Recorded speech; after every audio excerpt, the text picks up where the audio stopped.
आराम से सोच समझकर मुझे बताना। छुट्टियां शुरू होते ही मैं इस मिशन पर निकल जाऊंगा। इस साल मुझे ये काम कर ही देना है।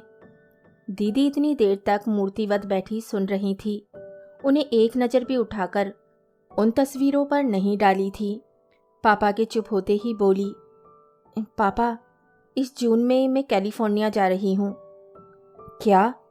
हम लोगों के मुंह से भी हठात निकल पड़ा और हम डर के मारे भाग खड़े हुए। किसी समय पापा का सबसे बड़ा सपना था दीदी को अमेरिका भेजने का। कर्ज लेकर भी वे अपनी जिद पूरी करते, पर दीदी ने जिस तरह अपने आप सब कुछ तैयार कर लिया था, उससे साफ जाहिर था कि पापा को उन्होंने फालतू सामान की तरह जीवन से अलग निकालकर फेंक दिया था। इस धक्के से वे एकदम भीतर ही भीतर टूट गए थे, एकदम बूढ़े लगने लगे थे। इस परिवर्तन को अनदेखा करके दीदी अपनी ही तैयारियों में व्यस्त थी। दिन भर शॉपिंग में निकल जाता, सुबह शाम मित्र परिवारों में। कभी कोई प्रोग्राम बनता, कभी कुछ। जाने से 8-10 दिन पहले बड़े भैया ही उन्हें घर लिवा लाए थे। पापा ने फिर कुछ नहीं कहा था, सब कुछ देखते रह गए थे।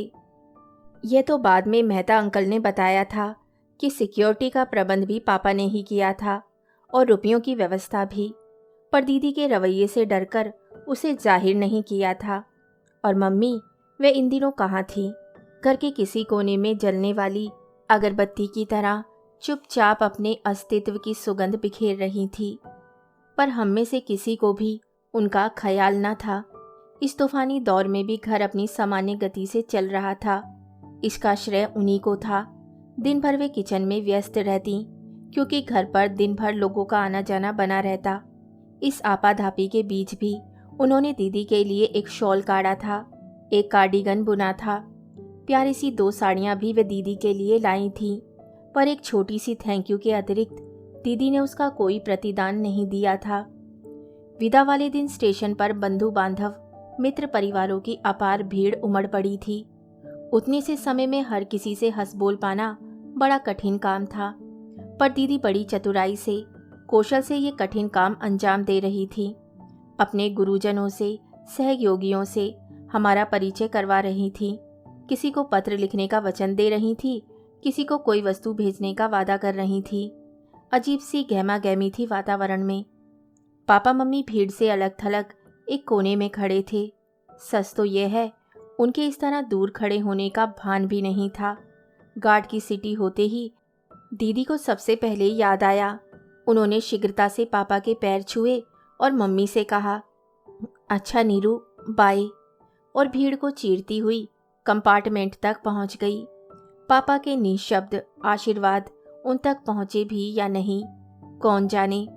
गाड़ी जब चली तब प्लेटफॉर्म पर कितने ही रुमाल लहरा रहे थे। मेरे हाथों में फूल मालाओं का ढेर था जो दीदी को पहनाई गई थी, और आंखों में आंसू। दोनों भैया दिल्ली तक दीदी के साथ गए थे। स्टेशन से भारी मन लिए हम तीनों ही लौट आए। घर जैसे काटने को दौड़ रहा था। पिछले 8-10 दिन तक जैसे ये शादी का घर बना हुआ था। सारी रौनक एक व्यक्ति के जाते ही विदा हो गई। दिन भर हम लोग अपने अपने कमरों में कैद रहे। कहीं जाने की, किसी से बात करने की इच्छा ही नहीं हो रही थी। रात खाने की मेज पर ही हम लोग एकत्र हुए। उतनी बड़ी मेज पर हम तीनों बस। पहला कोर लेते ही पापा ने कहा, सब्जी में नमक नहीं है क्या? मम्मी ने चक्कर देखा। ओह, भूल गई शायद। ये क्या बेहुदगी है? पापा एकदम गर्म हो उठे। एक चीज ढंग से नहीं बना सकती तुम? जिस दिन महाराज नहीं हो उसी दिन खाना मिट्टी हो जाता है। किससे पूछकर छुट्टी दी उसे तुमने? मम्मी स्तब्ध होकर फटी फटी आंखों से उन्हें देखती रह गई।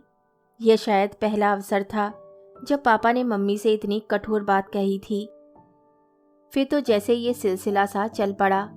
दिन भर मेरा मन घबराया सा रहता कि पता नहीं कब किस बात पर पापा गर्म हो उठे। उनकी इस बमबारी के सम्मुख मम्मी निरीह लगती। कॉलेज की डिबेट में हमेशा इनाम जीतने वाली मम्मी पापा के उन तर्कहीन आरोपों का कोई उत्तर नहीं दे पाती थी, पर लगता था कोई चीज है जो धीरे धीरे उनके भीतर ढहती जा रही है। उनका चेहरा देखकर इसका एहसास होता था। कितने बदल गए थे पापा।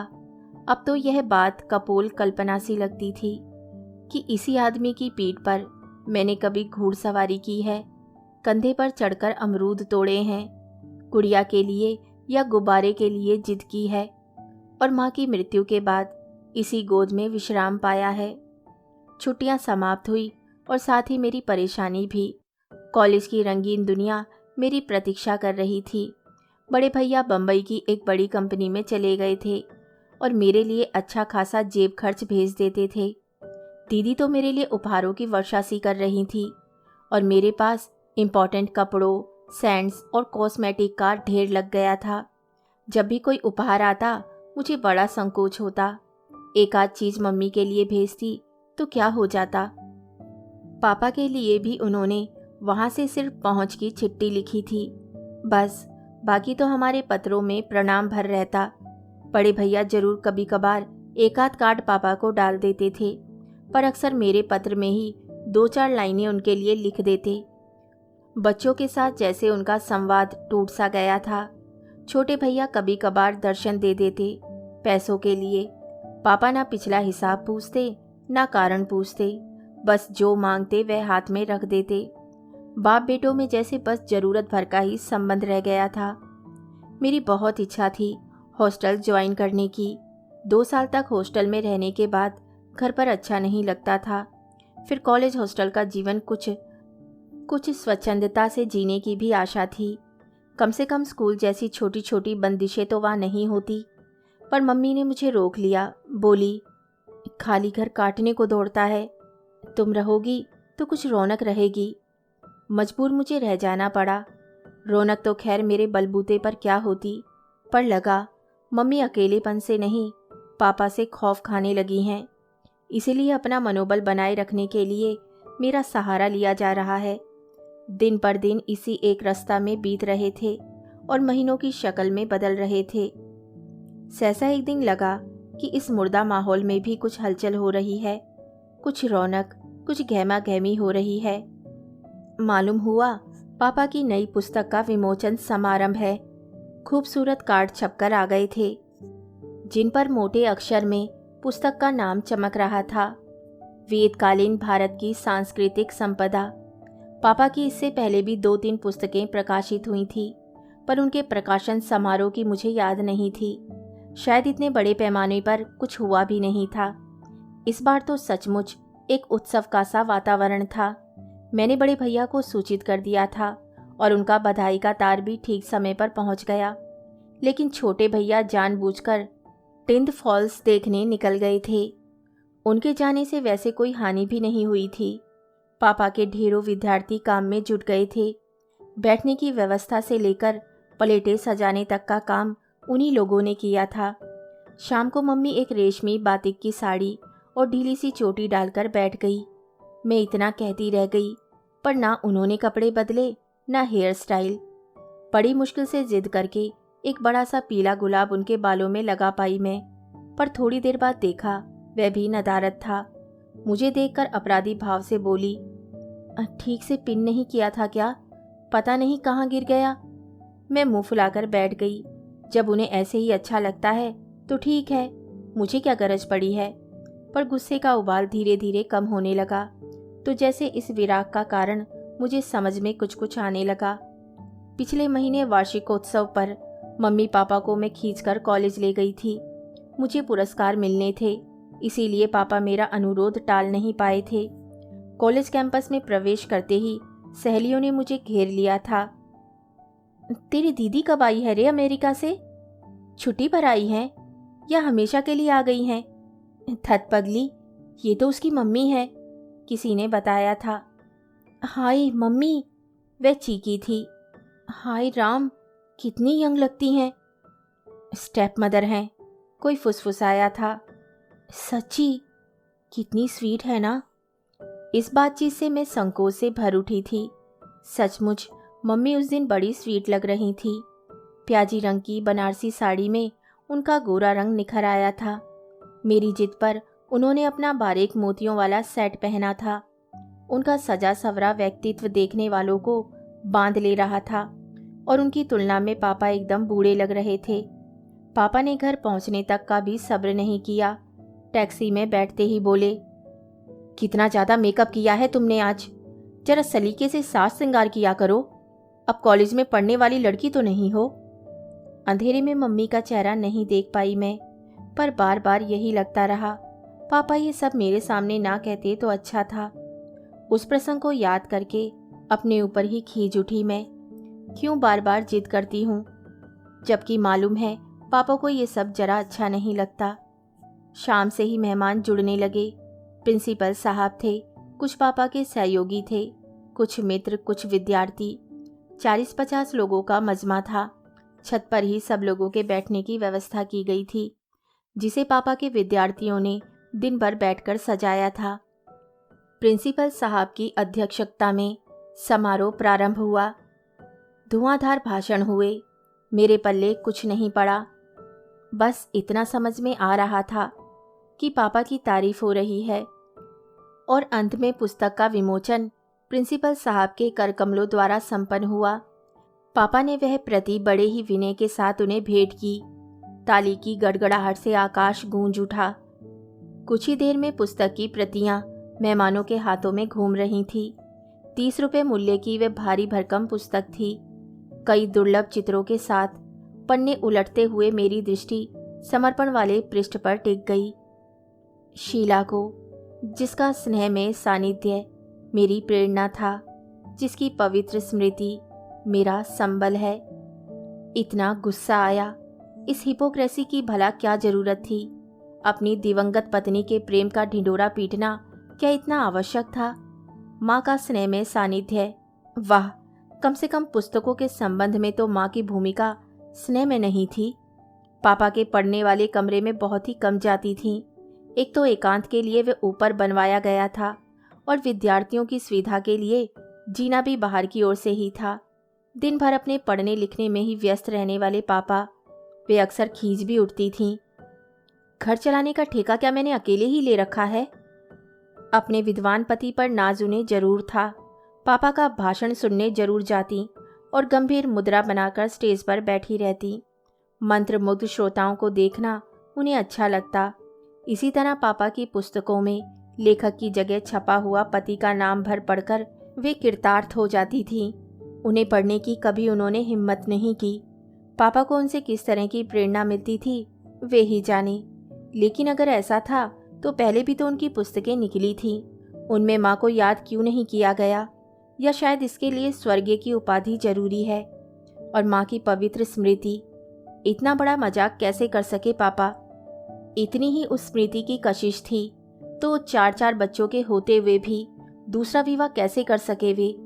और वह भी अपने से 16 वर्ष छोटी अपनी विद्यार्थिनी के साथ। विवाह कैसी भी परिस्थिति में हुआ हो, पर मम्मी ने अपना कर्तव्य पूरी तरह निभाया था। इस पुस्तक का असली श्रेय उन्हीं को जाता था। शादी से पहले और शादी के बाद भी इस पुस्तक पर उन्होंने अपार मेहनत की थी। लाइब्रेरी से पुस्तकें जुटाई थी, रात भर जागकर नोट्स तैयार किए थे, टाइपिस्ट के साथ घंटों दिमाग खपाया था, कई बार प्रूफ देखे थे, परंतु पूरी पुस्तक में उनका कहीं नाम भी ना था। कृतज्ञता के 2 शब्दों की हकदार तो वह भी थीं। पलेटी लगाते हुए मैंने कहा, मम्मी, आपके साथ बड़ा अन्याय हुआ है। कैसा अन्याय? समर्पण तो आपके नाम होना चाहिए था। इससे क्या फर्क पड़ता है? बड़ों का हक तो उन्हें देना ही चाहिए। और काम सारा जो आपने किया है, तो क्या हुआ? काम तो मैंने विद्यार्थी की हैसियत से किया है। अब ये इतने लोग नहीं कर रहे हैं। बस मेरा भी अंशदान ऐसा ही है। और उन्होंने लिखा तो है, मेरे छात्रों ने बहुत सहायता दी है। मन हुआ जबरदस्ती इस औरत के दिल में झांक कर देखूं, क्या सचमुच ही कहीं जरा सी भी खरोच तक नहीं आई है। रणजीत से अपनी पहली भेंट इसी पार्टी में हुई थी। पापा ने ही परिचय करवाया था। बकुल, ये हैं रणजीत खन्ना, मेरे बहुत अच्छे विद्यार्थियों में से थे। अब आईएएस हैं और यहाँ डिप्टी कलेक्टर बनकर आए हैं। सर, आप कौन हैं? अरे, इसे नहीं पहचाना? ये अपनी बकुल है। उस समय बहुत छोटी रही होगी शायद। अच्छा बकुल जी, आप पढ़ती हैं? कहाँ? किस ईयर में? क्या विषय है? वे प्रश्न पूछते रहे, मैं उत्तर देती रही, पर उस भव्य व्यक्तित्व के सम्मुख बार बार सिकुड़ी सिमटी जा रही थी। अच्छा तो बकुल जी, इजाज़त है? जाते हुए उन्होंने हाथ जोड़कर कहा तो मैं अभिभूत हो गई। पहली बार किसी ने मुझे इतना सम्मान दिया था। घर बाहर सभी के लिए मैं अब तक खिलंदड़ी बकुल ही थी। अच्छा नीरू, चलता हूँ, कभी घर पर आओ ना। तुम भी आना मिसेस को लेकर। आज ही ले आते तो परिचय हो जाता। आज तो वे बोर हो जाती, इसलिए नहीं लाया, किसी दिन जरूर लेकर आऊँगा।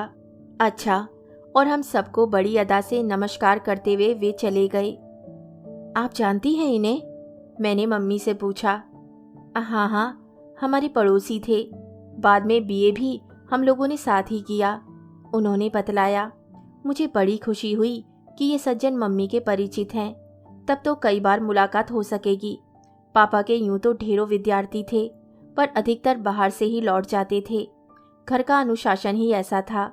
कई अक्खड़ किस्म के लोग भाभी भाभी की रट लगाते हुए किचन तक पहुंच भी जाते थे, पर पापा को यह अच्छा नहीं लगता था। मम्मी को बाद में बहुत कुछ सुनना पड़ता था। माँ के ज़माने में जो बातें सहज स्वाभाविक थीं, अब एकदम वर्जित सी हो गई थी। रंजीत के साथ यह मुश्किल नहीं थी। वे कई बार आए, कभी अकेले, कभी मिसेस को लेकर, उनकी गुड़िया सी खूबसूरत बीवी। मुझे एकदम बेवकूफ़ सी लगती। बेबी, किचन, पिक्चर्स और नौकर, ये चार उसके प्रिय विषय थे। शेष समय वे चुप बैठी रहती। बोलने बतियाने का सारा जिम्मा मैं ले लेती। मम्मी तो अक्सर चाय वाय लगवाती रहती। पापा कॉलेज से लौटकर सहज भाव से पूछते, रंजीत आया था शायद आज? मैं भी उसी सहज भाव से उत्तर दे देती। पर कुछ दिनों के बाद मुझे उन प्रश्नों में जासूसी की गंध आने लगी। शायद मेरे मन का चोर ही मुझे डरा देता था। एक दिन तो हद ही हो गई थी। पापा ने लौटते ही अजीब से स्वर में पूछा, रंजीत फिर आया था आज? नहीं तो। फिर ये सिगरेट कैसी पड़ी हुई है यहाँ? मुझे क्या पता। मक्कार लड़की झूठ बोलती है। और पापा ने तर से एक तमाचा जड़ दिया मुझे। पल भर को मैं तो काठ होकर रह गई। आंसू तक सूख गए मेरे।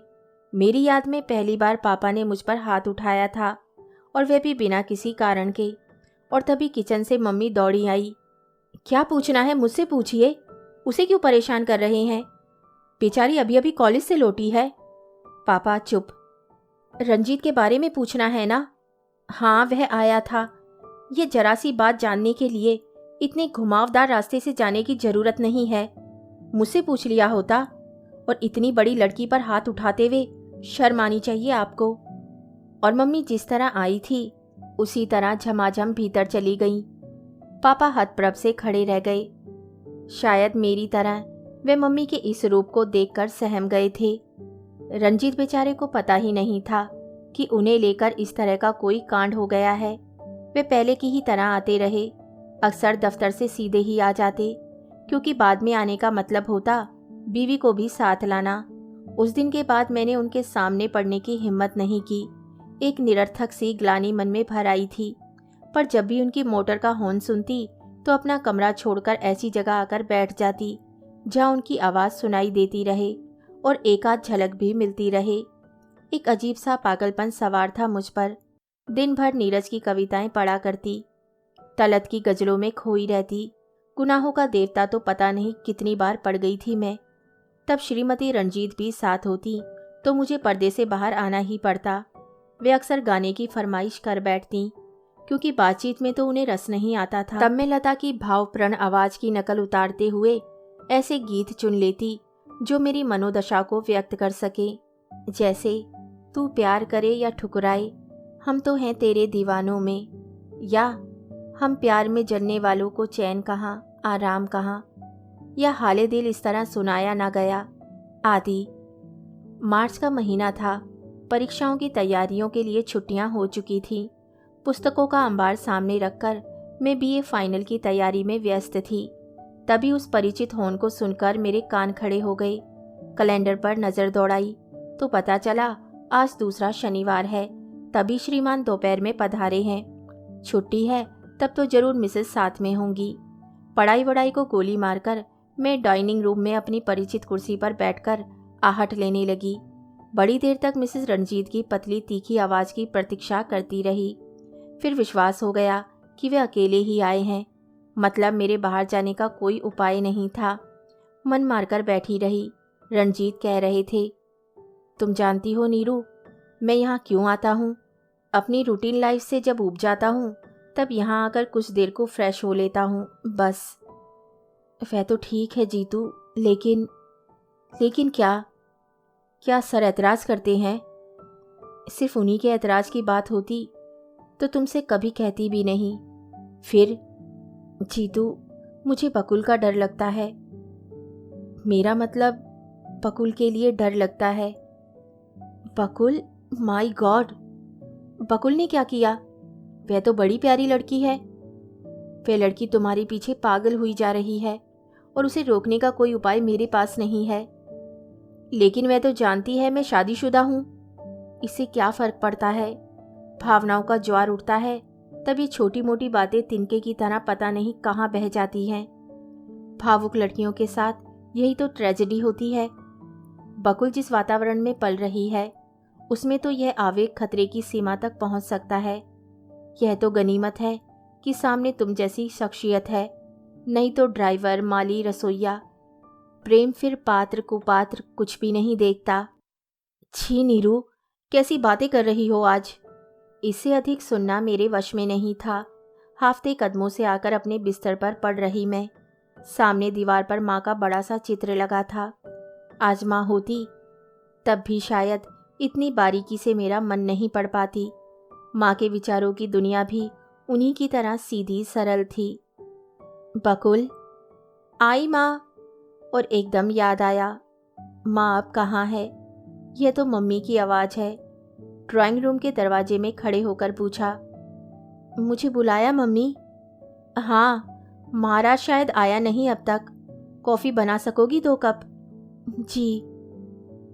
बकुल, मैं जाने लगी तो रणजीत ने रोक लिया।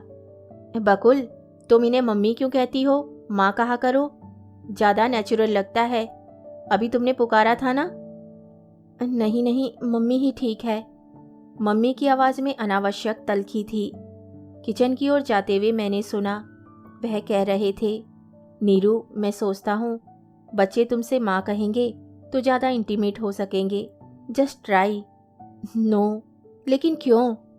मैं इन बच्चों की माँ बनकर इस घर में नहीं आई हूँ। तो इनके पिता के रंग महल में एक बौद्धिक कक्ष खाली था। मेरी नियुक्ति वहीं हुई है। नीरू, इसका मतलब है तुम खुश नहीं हो? मैं दुखी भी नहीं हूँ। परेशान मत हो नीरू।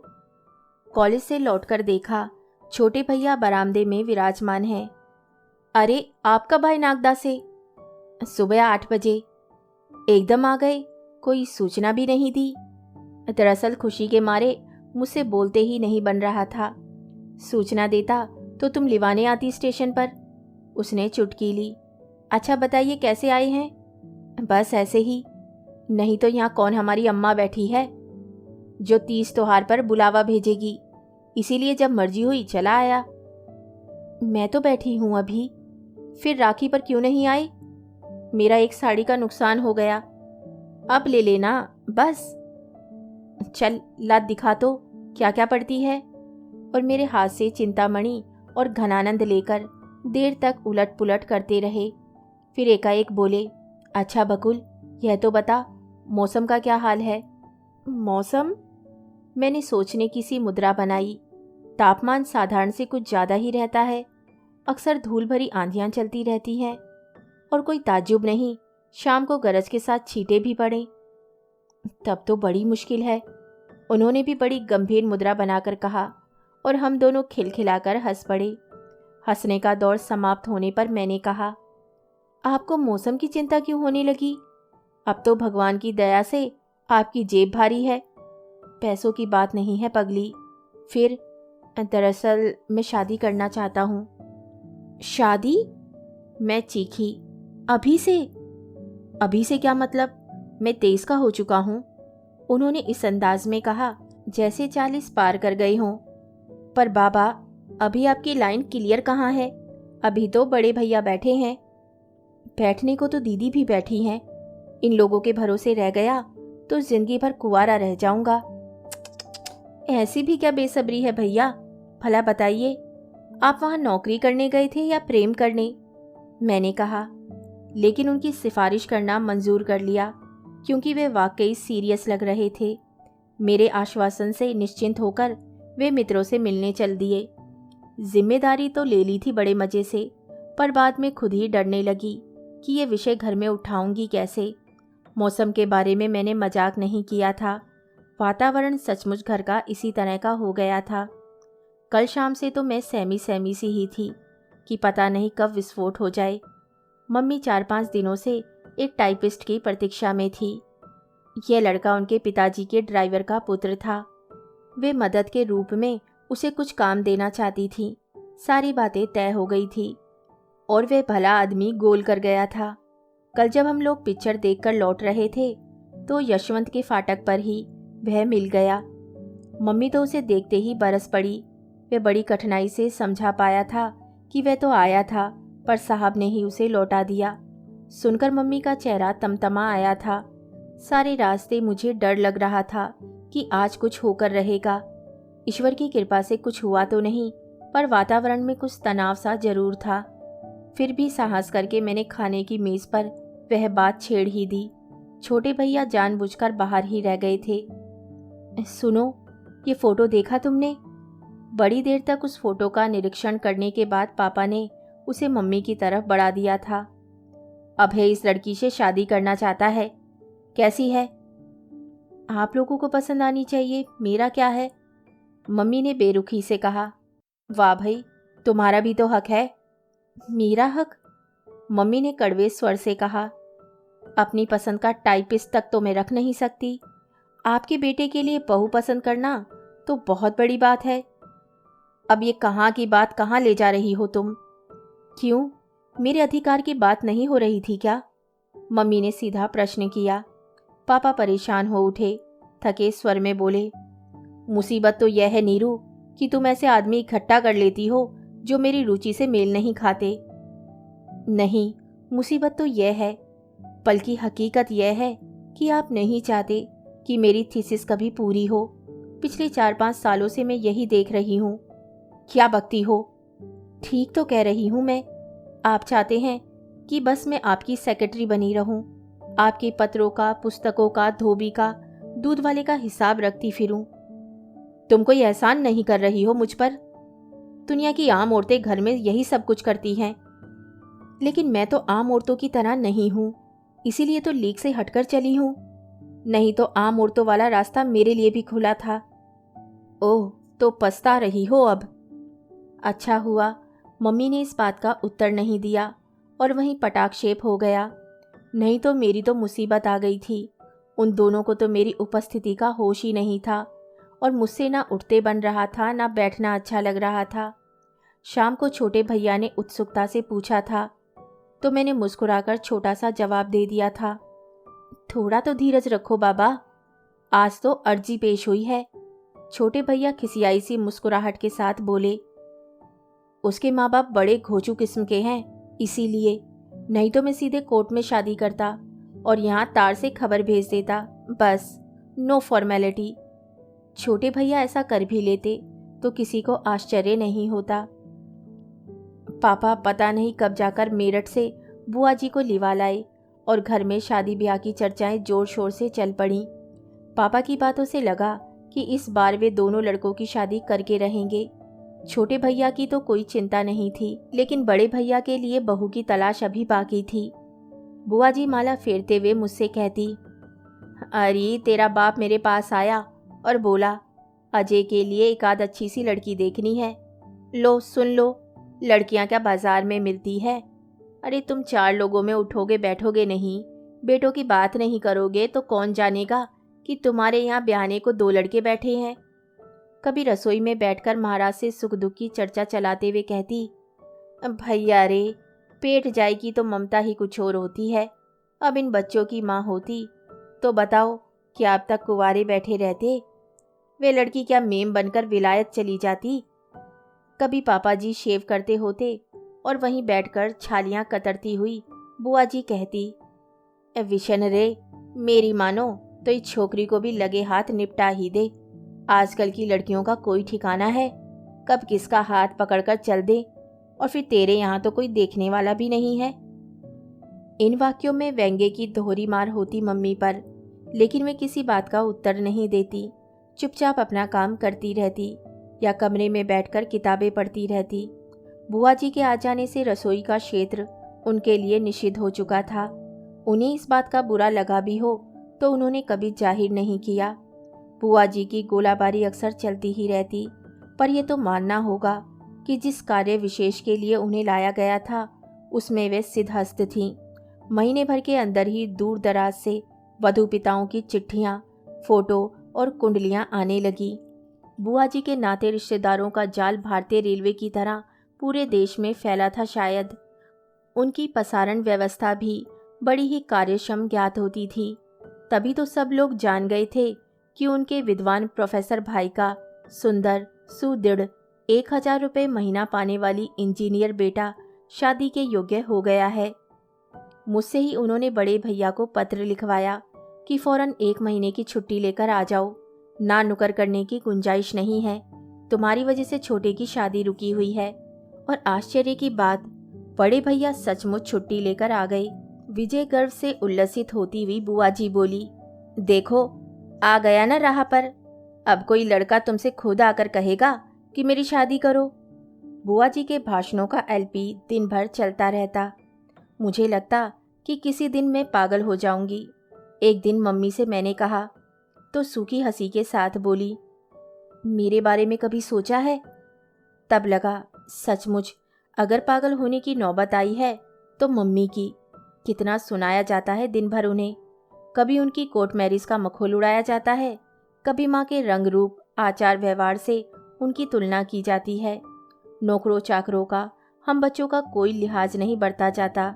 उनकी सूनी कोख पर भी एकाध उसास भरा वाक्य कहा ही जाता है, जैसे भगवान का दिया इसके भी एकाध हो जाता तो गृहस्थी में मन भी लगता। अब तो क्या है, जैसे होटल वैसे घर। 10-20 लड़कियों को देखने सुनने के बाद एक रिश्ता सर्वानुमति से पास हो गया। लड़की वाले पूना से लड़की को लेकर आए थे। उन लोगों की भी इच्छा थी और बुआ जी ने भी राय दी कि दिन अच्छा है, लड़का अगर राजी है तो शगुन हो ही जाए तो अच्छा है। उन्हें जो उन दिनों वीटो पावर थी, फौरन पापा मम्मी बाजार दौड़े गए। एक बनारसी साड़ी, एक अंगूठी, मिठाई, नारियल, फल फूल सब कुछ लाया गया। सब चीज़ों को देख परख कर बुआ जी ने एक थाली में सजा दिया। पास पड़ोस के 2-4 लोगों को जल्दी में कहलवाया गया। सारी तैयारी होने के बाद बुआ जी ने मम्मी से कहा, बहू 4 बजे के बाद फिर मुहूर्त अच्छा नहीं, लोग बाग आएंगे, जब आते रहेंगे तू लड़की की गोद भर दे झटपट।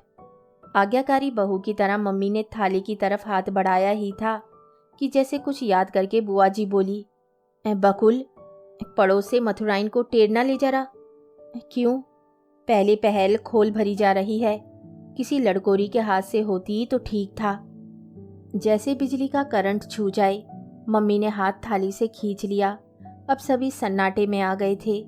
एकाएक बड़े भैया गरजे, बुआ जी आज आपने कह दिया सो ठीक है, भविष्य में कभी इस तरह की बात करेंगी तो इस घर में आपका निभाव नहीं हो सकेगा। हम सब सन्न रह गए। महाप्रतापी बुआ जी का अपमान, और वह भी परम संत बड़े भैया के द्वारा। बुआ जी को संभलने का मौका दिए बिना ही वे बोले, इतना शास्त्र पुराण पढ़ती हैं आप, इतना तो आपको मालूम होना चाहिए कि हम लोगों के होते हुए मम्मी को इतनी बड़ी गाली आप नहीं दे सकती। भैया ने मम्मी कहा था। उन्हें पहली बार ये संबोधन करते हुए सुना था। काश मम्मी ने यह सब कुछ सुना होता, लेकिन वे तो पता नहीं कब से कमरे के बाहर चली गई थी। ड्राइंग रूम में लड़की वाले बैठे हुए थे और भीतर ये नाटक हो रहा था। बड़े भैया ने निर्णय के स्वर में कहा, मैं मम्मी को लेने जा रहा हूँ, अगर उन्हें मना सका तो ठीक है, नहीं तो इन लोगों को लौटा दीजिए, मुझे शादी वादी नहीं करनी है। और दरवाजे तक जाते हुए फिर ठिठक गए। इस बार अपनी रोष भरी आंखें पापा जी की ओर उठाते हुए बोले, पूजने पापा जी, माँ की मृत्यु को 3 साल भी ना हो पाए थे कि आप अपनी ही एक छात्रा से ब्याह रचा बैठे थे। लेकिन उस दिन भी आपसे इतनी नफरत नहीं हुई थी जितनी आज हुई है। बुआ जी ने इतनी बड़ी बात कह दी और आप चुप खड़े सुनते रहे, जबकि आप अच्छी तरह जानते हैं कि उनकी कोई गलती नहीं है, कोई गलती नहीं है। लेकिन फिर भी यह संतानहीन जीवन बिताने पर विवश होना पड़ा है मम्मी को। क्या शादी से पहले उन्हें यह बात पता थी, या प्रेम के ज्वार में उस समय यह सब कुछ बहुत महत्वपूर्ण नहीं लगा था? 4 बच्चों के बाद पापा का मन भर जाना तो स्वाभाविक ही था, पर क्या मम्मी के मन में कभी ममता का सैलाब नहीं उमड़ा होगा? तब किस पर बरसाया होगा उन्होंने अपना प्यार दुलार? कभी तो तिरस्कार उपजा होगा उस पुरुष के प्रति जिसने उन्हें नारीत्व के इस गौरव से वंचित रखा था। एक आध बच्चा सचमुच अगर होता तो आज उनका जीवन यूं लक्ष्यहीन नाव की तरह लड़खड़ाता नहीं लगता। उनके एकाकीपन को बांटने वाला कोई होता तो शायद हम लोग भी स्वस्थ मन से घर लौट सकते थे। सुबह उठकर यही सब मेरे मन में आ रहा था। दोनों भैया अपना सामान बांध चुके थे।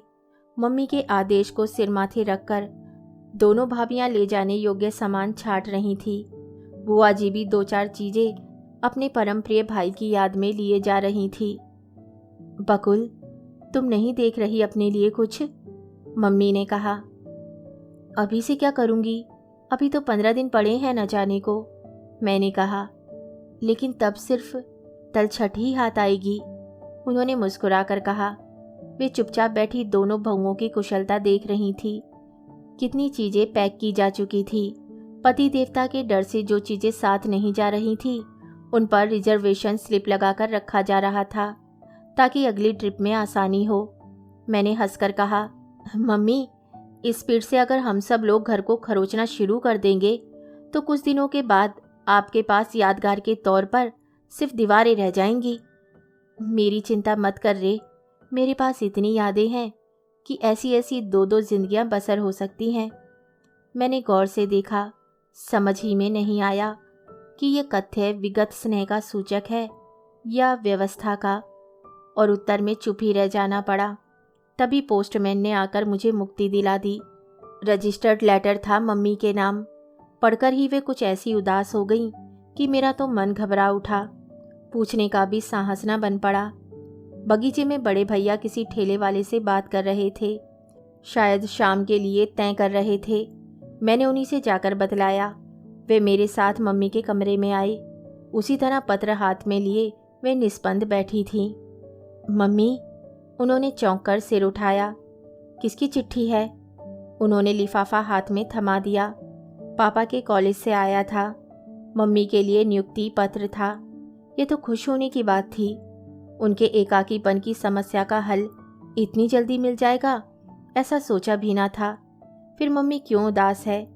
शायद पापा के ही कॉलेज में जाने की कल्पना उनके लिए असह्य हो उठी है। मम्मी, नौकरी आपके लिए ऐसी जरूरी भी नहीं है।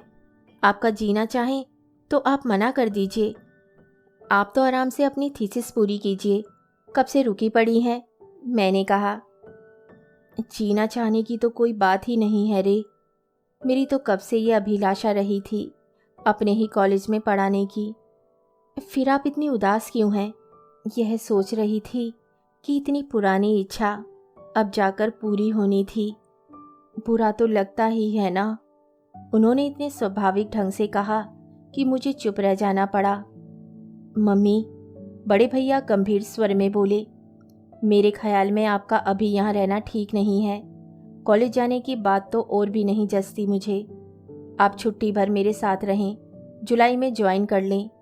तब तक कुछ आऊँगी अजय, तुम्हारे यहाँ भी आऊँगी, पर अभी नहीं। सहानुभूति से इन लोगों ने जो ऑफर दिया है दोबारा शायद ना दे। मम्मी का कहना ठीक ही था। बात पुरानी होने पर फिर उतनी वजनदार नहीं रहती। ऐसा अवसर दोबारा मिले ना मिले, पापा की जिद के कारण उनकी यह इच्छा अब तक पूरी नहीं हो पाई थी। पापा नौकरी के सख्त खिलाफ थे।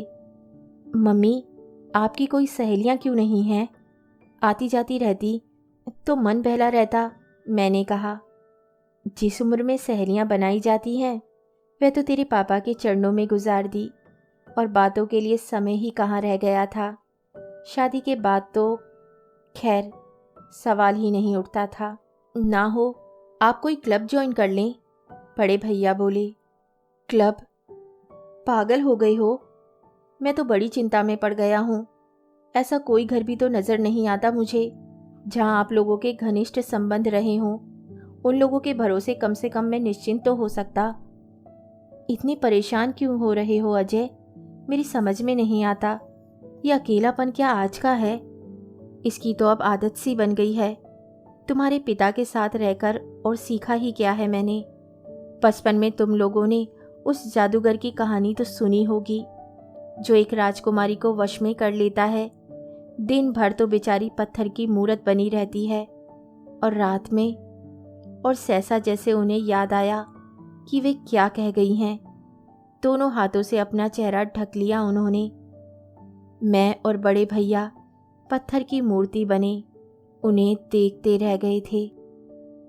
कहानी सुनने के लिए धन्यवाद। तो इसी के साथ मैं आपसे विदा लेती हूँ और कल फिर मिलती हूँ एक नई कहानी के साथ।